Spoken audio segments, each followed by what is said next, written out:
Halogen derivatives मध्ये SN reactions पाहत होतो आणि याच्यामध्ये एसएन रिॲक्शन मेकॅनिझम पाहिलेली आहे,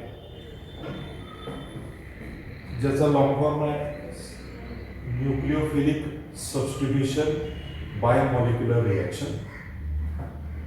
ही एक न्यूक्लियोफिलिक सबस्टिट्यूशन रिॲक्शन आहे आणि याचं बेस्ट एक्झाम्पल आपण पाहिलेलं आहे alkaline hydrolysis of methyl bromide. Methyl ब्रोमाइडचं एक्वियस KOH बरोबर हायड्रॉलिसिस केलं तर आपल्याला मिथिल अल्कोहोल आणि बिया किंवा केबिया तयार झालेला दिसतो. हे याचं एक्झाम्पल आहे. आता याची मेकॅनिझम पाहता आपण काही पॉइंट्स पाहिले ते आठवतात का? पहिला पॉइंट होता याचा लॉंग फॉर्म मी सांगितलेला होता, it is nucleophilic substitution by molecular reaction. त्यानंतर आपण पाहिलेलं होतं कायनेटिक एक्सप्रेशन. कायनेटिक एक्सप्रेशन मध्ये बघितलं आपण की रेट लॉ नुसार rate of alkaline hydrolysis of methyl bromide it depends upon concentration of both the reactants, that is concentration of methyl bromide and KOH. As the rate of this reaction depends upon concentration of both the reactants, hence it is bimolecular nucleophilic substitution reaction. याचं kinetics आहे, बायमॉलिक्युलर reaction आहे आणि याची order second order reaction आहे. रिॲक्शनचा rate रिॲक्टंटच्या दोन्ही रिॲक्टंटच्या कॉन्सन्ट्रेशनवरती depend आहे, म्हणून याला आपण न्यूक्लियोफिलिक सबस्टिट्यूशन बायमॉलिक्युलर रिॲक्शन असं म्हणतो. याच्या मेकॅनिझम मध्ये आपण काही पॉइंट्स पाहिलेले होते, आठवतात का? ही एक वन स्टेप रिॲक्शन मेकॅनिझम आहे. याच्यामध्ये एकच स्टेप आहे रिॲक्शन मेकॅनिझमची, वन स्टेप रिॲक्शन मेकॅनिझम. यामध्ये जर आपण मेकॅनिझम पाहिली तर आपल्याला मिथिल अल्कोहोल तयार होताना कोणकोणत्या स्टेपने होतं ते लक्षात येईल. त्याच्यामध्ये आपण पाहिलं back side attack of nucleophile. Back side attack of nucleophile. Nucleophile आहे OH मायनस. हा सबस्ट्रेट मिथिल ब्रोमाइड वरती कोणत्या साईडने अटॅक करतो तर ब्रोमिनच्या साईडने अटॅक करत नाही, तो ऑपोजिट साइडने अटॅक करतो. याला back side attack of nucleophile असं म्हणायचं. Back side attack of nucleophile, कारण बिया हा एक न्यूक्लियोफाइल आहे, OH पण न्यूक्लियोफाइल आहे. हा न्यूक्लियोफाइल OH हा दुसऱ्या एका बिया सारख्या न्यूक्लियोफाइलच्या साइडने अटॅक करत नाही, त्यांच्यामध्ये रिपल्शन होईल आणि म्हणून तो कार्बनवरती मिथिल ब्रोमाइडवरच्या कार्बनवरती तो बॅक साइडने अटॅक करतो, ऑपोजिट साइडने अटॅक करतो. कशाच्या ऑपोजिट साइडने? ब्रोमिनच्या ऑपोजिट साइडने. या अटॅकला back side attack of nucleophile असं म्हणतात. त्यानंतर आपण पाहिलं ट्रान्झिशन स्टेट.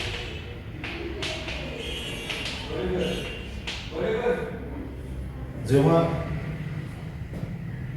KOH किंवा मिथिल ब्रोमाइड वरती अटॅक करेल तेव्हा ट्रान्झिशन स्टेट तयार झालेली दिसेल. ही ट्रान्झिशन स्टेट कशी असते की ज्या स्टेटमध्ये मिथिल ब्रोमाइड मधला कार्बन हा इतर 5 ॲटमला जोडलेला असतो, की ज्या ट्रान्झिशन स्टेटमध्ये कार्बन आणि ब्रोमिन यांच्यामधला बॉन्ड ब्रेक व्हायला लागलेला असतो, तर OH आणि कार्बन यांच्यामधला बॉन्ड तयार व्हायला लागलेला असतो. अशी एक स्टेट या मेकॅनिझममध्ये किंवा या स्टेटमध्ये आपल्याला आलेली दिसते, त्याला ट्रान्झिशन स्टेट असं म्हणायचं. या ट्रान्झिशन स्टेटमधला कार्बन ॲटम इतर 5 ॲटमला जोडलेला असल्यामुळं ही transition state highest potential energy state असते आणि म्हणून या ट्रान्झिशन स्टेटची पोटेन्शियल एनर्जी जास्त असते आणि अशी ट्रान्झिशन स्टेट अनस्टेबल असते. ट्रान्झिशन स्टेट अनस्टेबल असते. ही अनस्टेबल स्टेट इझिली नंतर ब्रेक होते, कारण ती अनस्टेबल आहे, ती जास्त काळ अनस्टेबिलिटी याची राहू शकत नाही आणि म्हणून ती ट्रान्झिशन स्टेट स्टेबल होण्यासाठी याच्यापासून आपल्याला इझिली प्रॉडक्ट तयार झालेली दिसतात. फॉर्मेशन ऑफ प्रॉडक्ट मध्ये आपण पाहिलं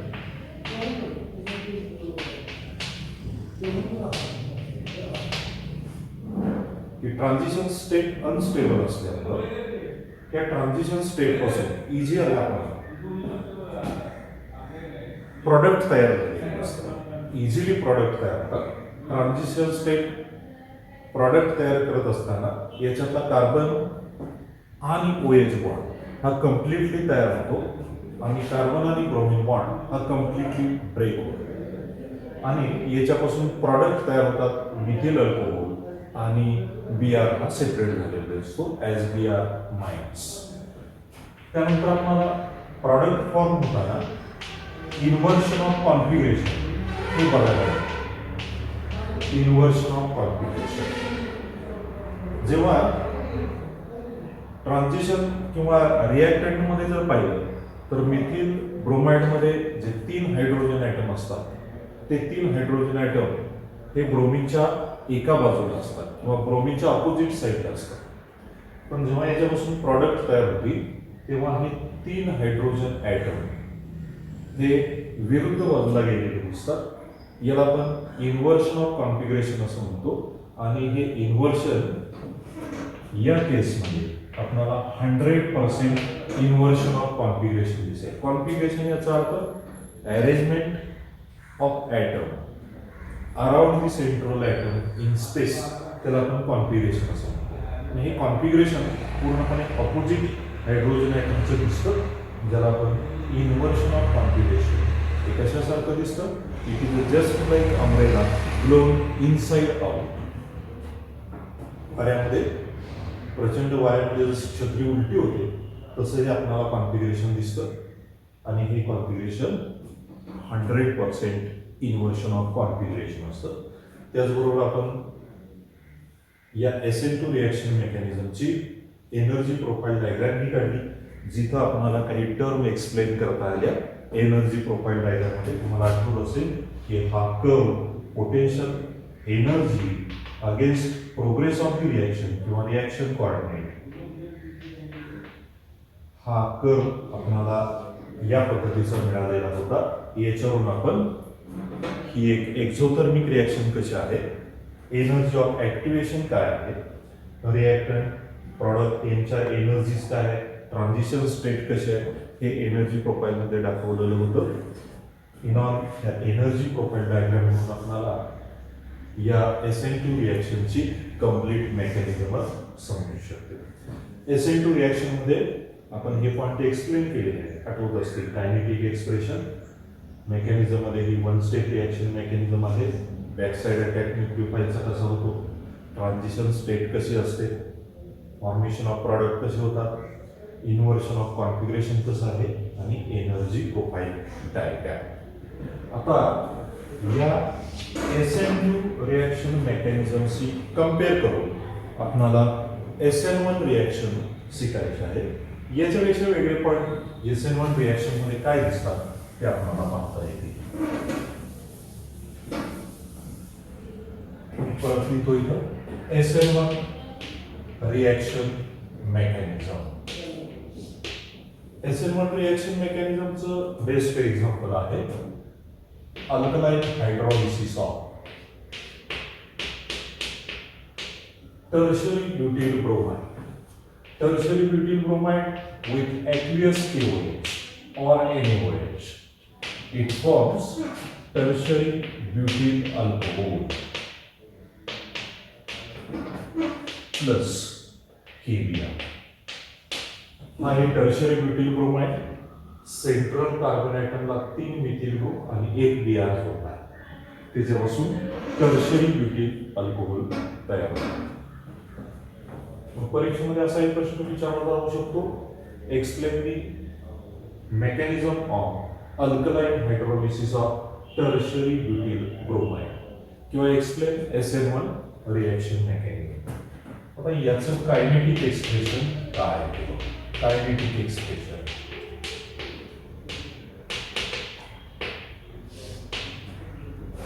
rate of hydrolysis of tertiary butyl bromide, it depends only on concentration of CH3CBr and not KOH. या रिएक्शन मध्ये रिएक्शनचा रेट कशावरती डिपेंड आहे? फक्त याच्या कॉन्सन्ट्रेशनशी प्रोपोर्शनल आहे. टर्शरी ब्युटिल ब्रोमाइड केओएचच्या कॉन्सन्ट्रेशनशी प्रोपोर्शनल नाही. म्हणून रेटचं एक्सप्रेशन आपण असं लिहिलं, rate is equal to k active mass of CH3 thrice CBr, where K is the specific rate constant. As the rate depends upon concentration of only one reactant, this is nucleophilic substitution unimolecular reaction. He reaction कशी आहे? Nucleophilic substitution unimolecular reaction आहे. हा point लक्षात ठेवा. आता या रिएक्शनची mechanism कशी आहे लक्षात ठेवा. It is two step reaction mechanism. महत्वाचे शब्द काय इथं महत्वाचं लक्षात ठेवावं लागेल.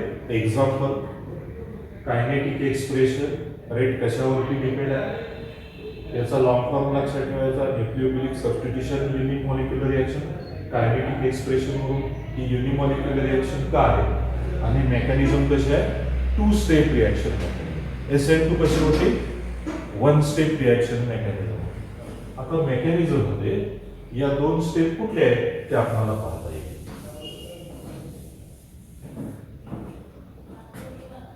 पहिली स्टेप आहे फॉर्मेशन ऑफ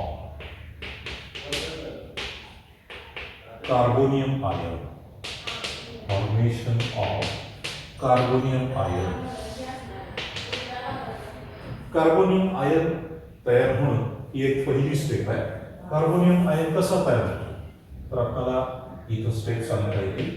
मी इथं CH3 असं.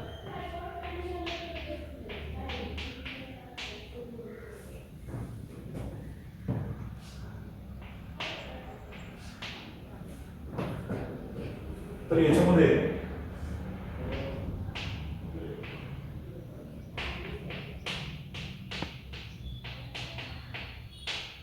मला कार्बोनियम आयन तयार होताना इथे एक पहिली ट्रान्झिशन स्टेट बघायला. Transition state first.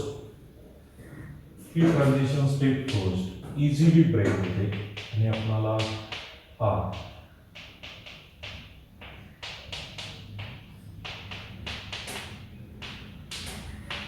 Carbonium ion तयार होतो. This is carbonium.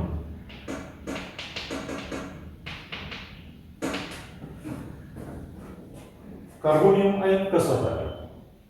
Tertiary butyl bromide यांच्यामधला कार्बन आणि ब्रोमिन यांच्यामधला हा बॉन्ड हा हायड्रोलिटिकली ब्रेक होतो aqueous solution. Tertiary butyl bromide मधला कार्बन आणि ब्रोमिन यांच्यामधला बॉन्ड हेट्रोलेटिकली ब्रेक होतो. आता बॉन्डचं फ्युजन, बॉन्डचं ब्रेकिंग याचे दोन प्रकार आपल्याला माहित असणं गरजेचं आहे. होमोलॅटिक फ्युजन आणि हेट्रोलॅटिक फ्युजन. जर दोन ॲटम ज्यांच्यामध्ये हा कोव्हॅलंट बॉन्ड तयार झाला आहे तो जर सारख्या ॲटम मधला बॉन्ड असेल तर तो होमोलॅटिकली ब्रेक होतो. दोन त्याचे सेपरेट असे तुकडे तयार होतात की जे सारखे असतात. पण जर दोन ॲटम वेगळे असतील, त्यांच्या इलेक्ट्रोनिगेटिव्हिटीज वेगळ्या असतील तर त्यांच्यामधले बॉन्ड हेट्रोलॅटिकली ब्रेक होतात, म्हणजे असमान पद्धतीनं ब्रेक होतात. अशा फ्युजनला आपण हेट्रोलॅटिक फ्युजन असं म्हणतो. इथं पण बॉन्ड कार्बन आणि ब्रोमिन मधला दोन हेट्रो ॲटम मधला बॉन्ड आहे म्हणून फ्युजन सुद्धा कसं आहे हेट्रोलॅटिक फ्युजन आहे. हेट्रोलॅटिक फ्युजननी याच्यातला बॉन्ड ब्रेक होतो आणि यातला ब्रोमिन सेपरेट होतो आणि हा एक पार्ट सेपरेट. ते सेपरेट झालेले पार्ट इथं दाखवलेले आहे. त्यातला सेपरेट झालेला एक पार्ट काय आहे कार्बोनियम आयन आहे. पण हा कार्बोनियम आयन तयार व्हायच्या अगोदर आपणाला एक ट्रान्झिशन स्टेट बघायला लागते. ती ट्रान्झिशन स्टेट कशी आहे की ज्या स्टेटमध्ये कार्बन आणि ब्रोमीन यांच्यामधला बॉन्ड ब्रेक व्हायला लागला. तो पार्शल बॉन्ड आहे, तो ब्रेक झालेला नाही पण ब्रेक व्हायला लागलेला आहे. अशी जी स्टेट आहे त्याला ट्रान्झिशन स्टेट असं आपण म्हणतो. याच्यामध्ये हा कार्बन हा ओव्हरक्राउडेड आहे ॲटमनी. अशी ट्रान्झिशन स्टेटची पोटेन्शियल एनर्जी हाय असते आणि ती अनस्टेबल असते, ती इझिली ब्रेक होते आणि त्याच्यापासून हे प्रॉडक्ट तयार होतात. कार्बोनियम. आता हा कार्बोनियम आयन कसा आहे तर याच्यातला सेंट्रल कार्बन ॲटम हा पॉझिटिव्हली चार्ज कार्बन ॲटम आहे. Central carbon atom positively charge carbon, म्हणून याला कार्बोकटायन किंवा कार्बोनियम आयन असंही म्हटलं जातं. कार्बोकटायन किंवा कार्बोनियम आयन असं म्हटलं जातं. याचं स्ट्रक्चर प्लॅनर आहे. Central carbon atom positively charge आहे, तो sp2 हायब्रिडाइज झालेला कार्बन ॲटम आहे. फॉर्मेशन ऑफ कार्बोनियम आयन किंवा कार्बोकटायन ही या मेकॅनिझम मधली पहिली स्टेप आहे. हा कार्बोनियम आयन ही अनस्टेबल स्टेट आहे, तर कार्बोनियम आयन याच्यापेक्षा हा मोर स्टेबल आहे. त्यापेक्षा तो मोर स्टेबल आहे आणि तो या रिॲक्शन मधला इंटरमिजिएट आहे. कार्बोनियम आयन कसं आहे इंटरमिजिएट आहे. आता दुसरी स्टेप आहे formation of product. Formation of product. हा प्रॉडक्ट कसा तयार होतो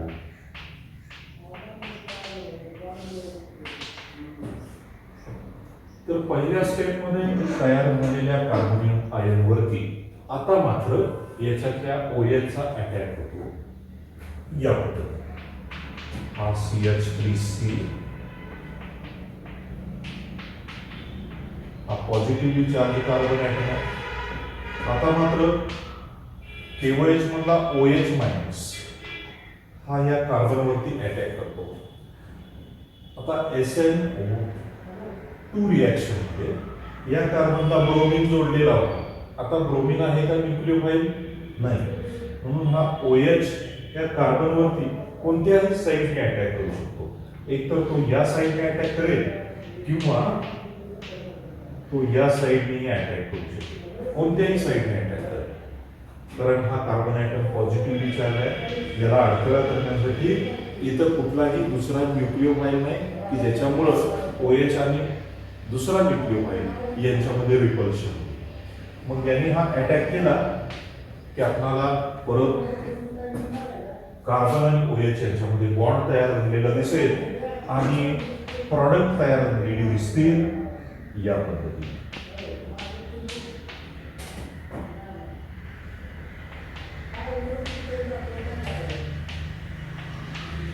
OH प्लस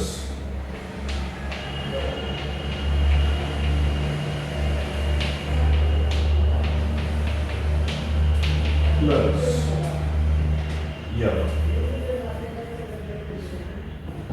आता हा OH हा कार्बनला जोडला जाईल आणि हा टर्शरी ब्युटिल अल्कोहोल असा तयार होईल किंवा असा तयार होईल.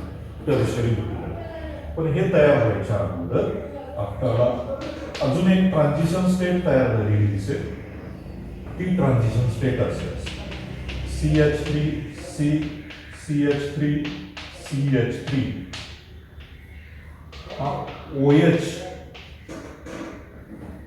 कार्बन बरोबर जेव्हा तो अटॅक करेल न्यूक्लिओफाइल तेव्हा हा कार्बन बरोबर बॉन्ड तयार करायला लागेल. त्याने अजून पूर्णपणे बॉन्ड तयार केलेला नाही, पार्शल बॉन्ड तयार केला आहे.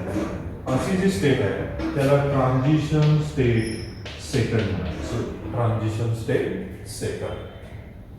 आता ही जी स्टेप आहे ही स्टेप असते ती स्लो स्टेप असते, मात्र ही स्टेप आहे ती फास्ट आहे. ही स्टेप कार्बोनियम आयन तयार होण्याची स्लो स्टेप आहे, पण OH चा अटॅक फास्ट होतो कारण ह्या कार्बनवरती न्यूक्लियोफाइल कोणत्याही साईडने इझिली अटॅक करतो आणि प्रॉडक्ट तयार करतो. पण हे प्रॉडक्ट तयार करण्याच्या अगोदर आपल्याला एक ट्रान्झिशन स्टेट बघायला मिळते जिथं OH कार्बन बरोबर पार्शियल बॉन्ड तयार केलेला असतो. त्याला ट्रान्झिशन स्टेट सेकंड असतो. आता ही ट्रान्झिशन स्टेट अनस्टेबल असल्यामुळं इझिली ब्रेक होते आणि त्याच्यापासून प्रॉडक्ट तयार होतात टर्शरी.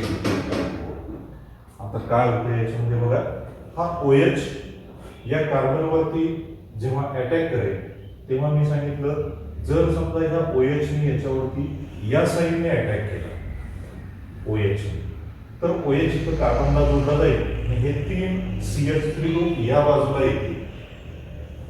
ते मी इथं दाखवतो. जर हा OH या साईडने अटॅक करत असेल ह्या कार्बनवरती तर हे 3 CH3 ग्रुप ऑपोजिट साईडला जातील. 3 CH3 ग्रुप ऑपोजिट साईडला जातील आणि अशा प्रकारचा टर्शरी ब्युटील अल्कोहोल तयार होतो. मग इथं इन्व्हर्शन ऑफ कॉन्फिगरेशन, एका साईडला असणारे मिथिल हे ग्रुप जर त्याच साईडला राहिले, या साईडला राहिले तर त्याला म्हणायचं रिटेन्शन ऑफ कॉन्फिगरेशन.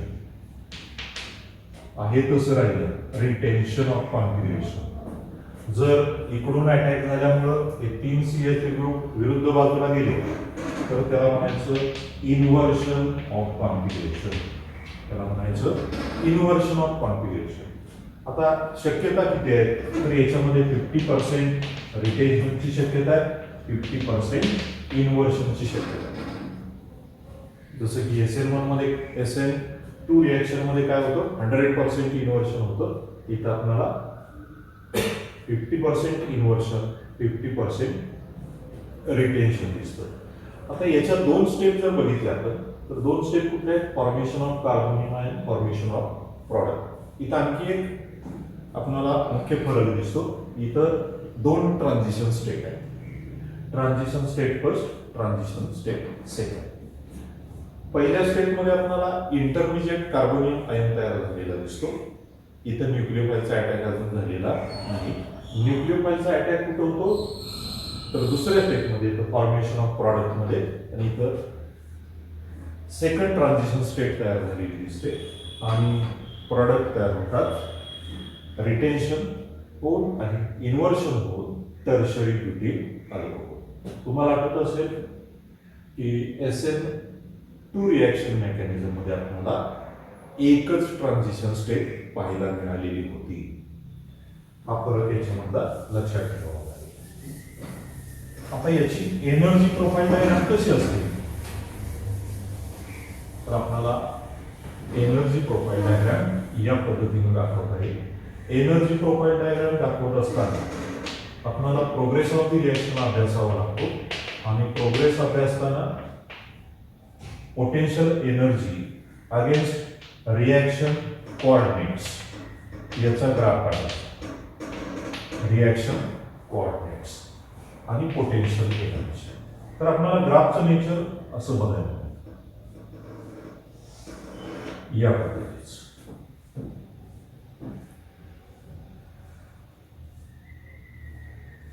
आता इथं आपल्याला 2 ट्रान्झिशन स्टेट बघायला मिळतात.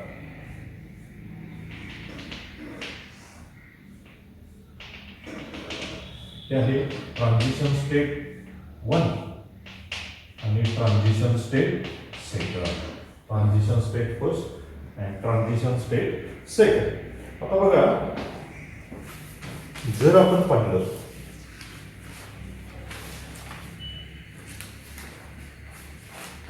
तर यामध्ये आपल्याला ही पहिली ट्रान्झिशन स्टेट आपण इथं दाखवतो. Transition state first, transition state second. इथं डेल्टा E1 ऍक्टिव्हेशन एनर्जी तर first, activation energy second. Reactance आहेत इथं प्रॉडक्ट आहेत. अगेन रिएक्टंट आणि प्रॉडक्ट यांच्यामधला जो डिफरन्स आहे त्याला आपण डेल्टा H म्हणतो.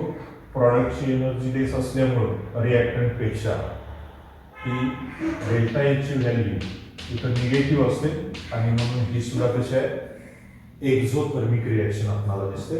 इथं मात्र आपल्याला दोन ट्रान्झिशन स्टेट दिसल्यामुळं आपल्याला ऍक्टिव्हेशन एनर्जी पण दोन दिसतात, E1 E2 असे ऍक्टिव्हेशन एनर्जी. रिॲक्टंटला एनर्जी दिली तर इथं आपल्याला ट्रान्झिशन स्टेट फर्स्ट तयार झालेली दिसते. ट्रान्झिशन स्टेट फर्स्ट तयार झाली की आपल्याला ट्रान्झिशन स्टेट ब्रेक झाल्यामुळे इथं आपल्याला कार्बोनियम आयन तयार झाला. कार्बोनियम आयन इथं आहे. कार्बोनियम आयन वरती अटॅक होतो न्यूक्लियोफाईलचा आणि त्याच्यापासून प्रॉडक्ट तयार होतात. पण प्रॉडक्ट तयार व्हायच्या अगोदर सेकंड ट्रान्झिशन स्टेट मिळते. पहिली ट्रान्झिशन स्टेट कार्बोनियम आयन तयार व्हायच्या अगोदर, सेकंड ट्रान्झिशन स्टेट प्रॉडक्ट तयार व्हायच्या अगोदर आपल्याला दिसते. ही आहे एनर्जी प्रोफाइल डायग्राम कशाची SN1 रिॲक्शनची. आता कंपॅरेटिव्ह स्टडी किंवा डिफरन्स कसा लिहिता येतो दोन रिॲक्शन, तो डिफरन्स लक्षात ठेवला तर आपल्याला काही अर्थ आहे या रिॲक्शन मेकॅनिझम लक्षात ठेवायची. SN2 reaction nucleophilic substitution biomolecular reaction असा त्याचा लॉंग फॉर्म तुम्हाला लक्षात ठेवावा लागेल. SN1 reaction nucleophilic substitution unimolecular reaction. Kinetic expression वरून rate depends upon concentration of both the reactants. Rate of reaction depends upon concentration of substrate, that is tertiary butyl bromide only. अजून तिसरा point काय लक्षात ठेवावा लागेल, nucleophilic substitution reaction ही one step reaction mechanism आहे. तर ही आहे टू स्टेप रिॲक्शन मेकॅनिझम. ही आहे वन स्टेप रिॲक्शन मेकॅनिझम, तर ही आहे टू स्टेप रिॲक्शन मेकॅनिझम. चौथा पॉइंट काय लक्षात ठेवावा लागेल, याच्यामध्ये ट्रान्झिशन स्टेट एकच आहे, याच्यामध्ये ट्रान्झिशन स्टेट दोन आहे. याच्यात नो इंटरमिजिएट कार्बोनियम आयन तयार होत नाही, याच्यात कार्बोनियम आयन तयार होतो. याच्यात इंटरमिजिएट तयार होत नाही, मात्र याच्यात कार्बोनियम आयन तयार झालेला असतो.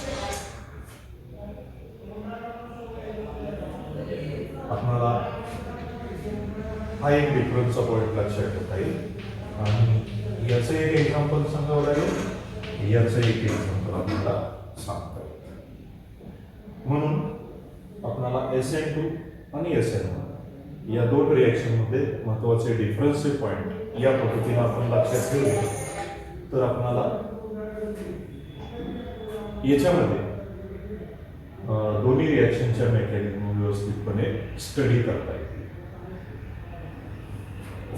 आपण नेक्स्ट पार्ट याच्यामध्ये बघायचा आहे. या झाल्या दोन रिॲक्शन मेकॅनिझम.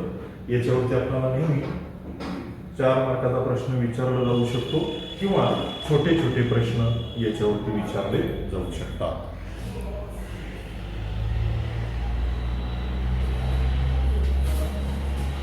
यानंतर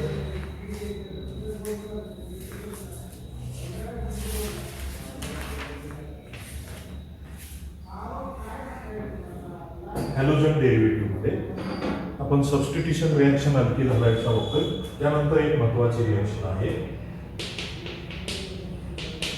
इलिमिनेशन रिॲक्शन. महत्वाची रिॲक्शन कोणती आहे, इलिमिनेशन रिॲक्शन. दोन. तर ही रिॲक्शन कशी आहे, elimination reaction.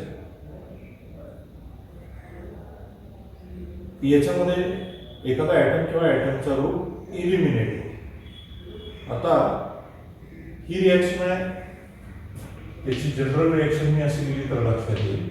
RX alkyl halide आहे, RX हा अल्किल हलाइड आहे. याच्यावरती अल्कोहोलिक KOH याची रिॲक्शन केली तर आपल्याला अल्किल हलाइड पासून अल्किन्स तयार झालेली दिसतात. अल्किन्स तयार झालेली दिसतात. या रिएक्शनला आपण इलिमिनेशन रिएक्शन म्हणतो. Alkyl halides when heated with alcoholic KOH, then alkenes are formed. It is elimination reaction of alkyl. तर काय याच्यामध्ये इलिमिनेट होते? इलिमिनेशन रिएक्शनला अजून काय म्हणता येईल आणि हे इलिमिनेशन होऊन अल्किन्स कसे तयार होतात ही रिएक्शन आपल्याला नेक्स्ट लेक्चरला पाहता येईल. आज आपण इथंच थांबूया. इलिमिनेशन रिएक्शन आणि अजून एक दोन रिएक्शन्स आहेत ज्याच्यामध्ये रिएक्शन ऑफ ऍक्टिव्ह मेटल्स आणि काही अरिन हॅलाइड्स याच्या रिएक्शन्स आपल्याला पाहायच्या आहेत. मग हा टॉपिक संपतोय. ठीक आहे, आज आपण इथंच थांबूया. थँक्यू.